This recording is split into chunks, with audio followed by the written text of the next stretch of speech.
প্রতিবারের মতো এই শীতেও ইচ্ছে ছিল নিজের হাতে পিঠা বানাবো, ঘরের মানুষদের খাওয়াবো।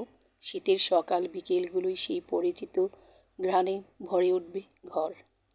এই শীতে শরীর আর সময় দুটোই সঙ্গ দিচ্ছিল না আমায়।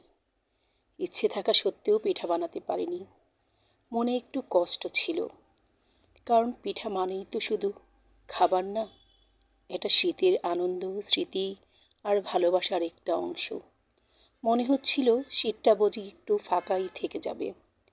ঠিক সেই সময় কেউ একজন নিঃশব্দে মনে রাখলো, কোনো ঘোষণা না দিয়ে, কোনো প্রত্যাশা না রেখে শুধু ভালোবেসে বানিয়ে পাঠিয়ে দিল পিঠা। আলহামদুলিল্লাহ, শুক্রিয়া। বাক্স খুলে দেখি নারিকেল পুলি পিঠা, দুধ চিতই পিঠা, মশলা ভাপা পিঠা, মেরা পিঠা আর কত যত্নে বানানো স্বাদ। প্রতিটা পিঠার ভেতরে শুধু রান্না না, ছিল ভালোবাসা। প্রতিটা পিঠায় ছিল শ্রম, সময় আর তার চেয়েও বেশি ছিল মায়া। এই পিঠাগুলো খেতে খেতে বুঝলাম, সব ভালোবাসা শব্দে বলা হয় না, কিছু ভালোবাসা হাতে বানানো হয়।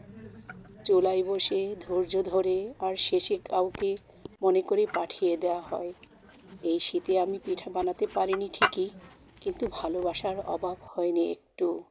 সব শীত নিজের হাতে বানাতে হয় না, কিছু শীত ভালোবাসার মানুষগুলো বানিয়ে দেয়, যত্ন দিয়ে, মনে করে, ভালোবেসে।